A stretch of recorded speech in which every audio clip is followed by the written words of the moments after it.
une expérience parmi tant d'autres. Des milliers d'expériences, il n'y a pas de limite.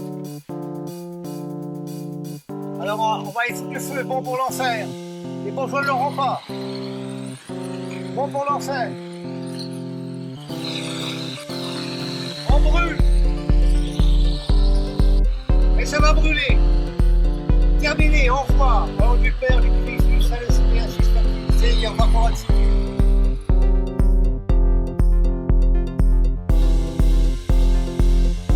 Je brûle ces dessins parce que personne ne veut s'occuper de moi. J'ai créé toute ma vie et on s'aperçoit que tout ça c'est la petite combine, c'est les petits amis. On favorise les imbéciles à la Côte d'Azur qui font des carrés et des ronds. On leur fait des musées, on fait des musées pour les étrangers. Et c'est épouvantable. Il y a ici un village entier d'art total. Eh bien personne ne se dérange, c'est pour ça que je brûle mes dessins. Je brûlerai tout. Et même s'il fallait tout faire sauter à la dynamite, je ferais tout sauter avant de crever.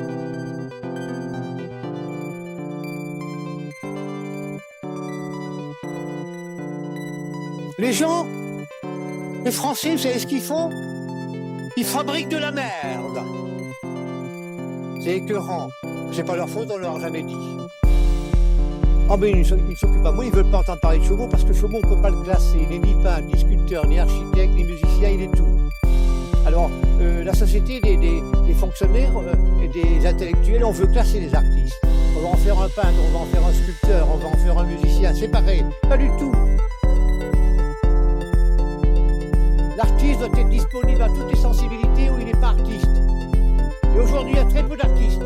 Je vous dis autant que je peux le dire, ils sont tous morts. Si un peintre ne fait que de la peinture, il est mort.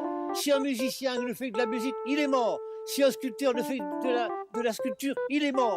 L'artiste doit être total, ce sera l'avenir. Même si ça vous emmerde. La musique doit être spontanée comme le fait Chaumont, comme vous avez entendu, sur un piano. J'ai brûlé le piano, j'ai gardé la harpe. Voilà la harpe.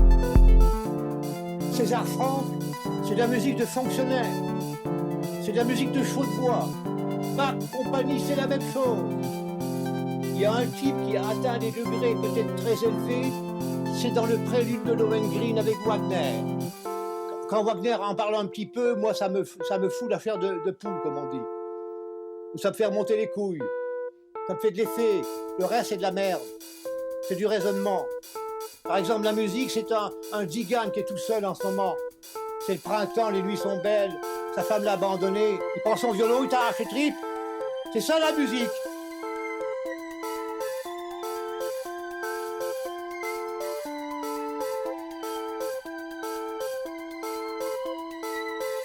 Et puis la pierre elle-même, ce qui est très important, c'est que la pierre elle-même, elle veut elle-même devenir quelque chose. Et moi, je ne peux pas imposer ma volonté à la pierre. La pierre, elle va devenir quelque chose. C'est-à-dire indépendamment de ma volonté, à moi.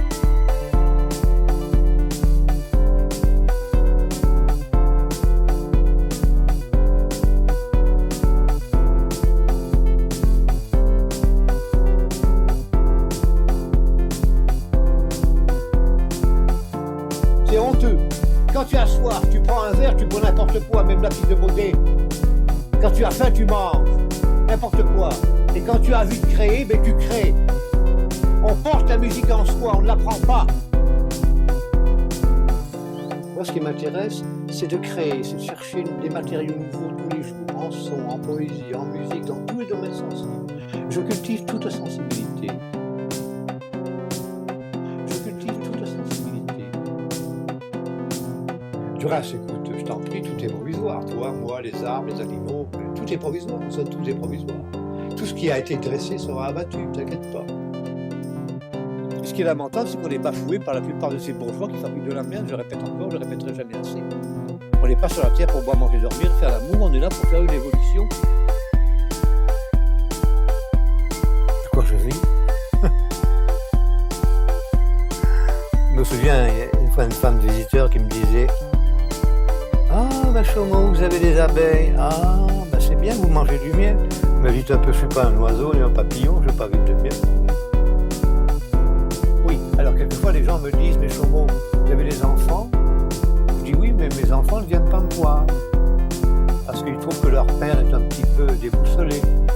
Alors mes véritables fils et filles, quand il y a du monde dans le refuge, voici mes fils, voici mes filles, comme disait le Christ, ce sont les gens qui viennent me voir. Alors j'ai beaucoup d'amis, bien sûr. Mais les amis quand il fait beau. Alors quand il fait froid, je vois personne, je suis tout seul. En réalité, on est toujours tout seul. Quand on fait une évolution, on est toujours tout seul. Nous avons compris, tout quoi, moi j'ai compris que l'art, ce n'était pas la vérité, c'était essayer de concrétiser des rêves. Au début, je croyais que, quand j'étais jeune, j'ai fait l'école des beaux-arts, je croyais qu'on faisait de la peinture ou de la sculpture pour vendre. C'est une grosse erreur. L'art n'est pas fait pour être vendu. L'art n'est pas fait pour être vendu. En tant qu'homme, puisque l'homme c'est l'homme qui a inventé le temps, ah ben, le temps n'existe plus, pour ainsi dire, on a toute l'éternité devant nous. Si on ne raisonne pas, on a l'éternité devant nous. On parle des artistes et des artistes, mais quand une génération est terminée, qu'est-ce qui reste? Les œuvres des artistes, les architectures, les sculptures. Et nous sommes tous bafoués. Quelle empreinte auras-tu laissée sur la terre pour que ton Dieu soit content?